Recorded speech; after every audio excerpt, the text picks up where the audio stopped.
पर्व न्यूज आरंभ एका नव्या पर्वाचा। अवयवदान हा अत्यंत गंभीर विषय अतिशय हलक्या फुलक्या पद्धतीनं 8/2/75 फक्त इच्छाशक्ती हवी या चित्रपटातून मांडण्यात आला आहे। चित्रपट सृष्टीमध्ये उत्सुकता निर्माण केलेला हा चित्रपट 19 जानेवारीला प्रदर्शित होणार असून या चित्रपटाचा ट्रेलर नुकताच लॉन्च करण्यात आला आहे। 8/2/75 म्हणजे नक्की काय हे या चित्रपटाचा ट्रेलर पाहिल्यावर आपल्या लक्षात येईल।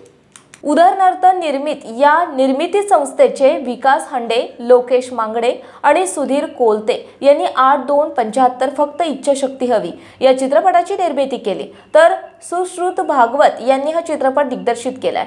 शर्वाणी सुश्रुत यांनी चित्रपटाच्या पटकथा लेखनाची तर संजय मोने यांनी संवाद लेखनाची जबाबदारी निभावली। अभिनेता शुभंकर तावडे, अभिनेत्री संस्कृती बालगुडे यांच्यासह शर्वाणी पिल्लई, संजय मोने, आनंद इंगळे, राधिका हरिशे, विद्यासागर, अश्विनी कुलकर्णी, विजय पटवर्धन, चिन्मय संत, डॉक्टर निखिल राजशिर्के, सीमा कुलकर्णी, पुष्कर श्रोत्री यांच्या चित्रपटात भूमिका आहेत। वैभव जोशी यांनी गीत लेखन, अवधूत गुप्ते यांनी संगीत दिग्दर्शन केलं आहे। अनेक चित्रपट महोत्सवांमध्ये 90 पेक्षाही अधिक पुरस्कार या चित्रपटाने मिळवले आहेत। 8/2/75 फक्त इच्छाशक्ती हवी हा चित्रपट देहदानासारख्या महत्त्वाच्या विषयावर बेतला आहे। देहदान केल्यास मृत्यूनंतर आपले अवयव अन्य गरजू रुग्णांच्या कामी येऊ शकतात हा विचार चित्रपटात अतिशय रंजक पद्धतीने मांडल्याचं चित्रपटाच्या ट्रेलरमधून दिसतंय।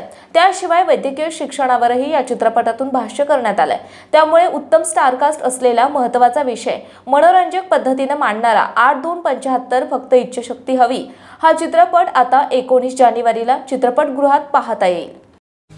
पुणे शहरातील आणि जिल्ह्यातील महत्त्वाच्या आणि ताज्या बातम्या पाहण्यासाठी आजच आमच्या आरंभ पर्व न्यूज चॅनलला YouTube वर सबस्क्राइब करा आणि बेल आयकॉन प्रेस करा।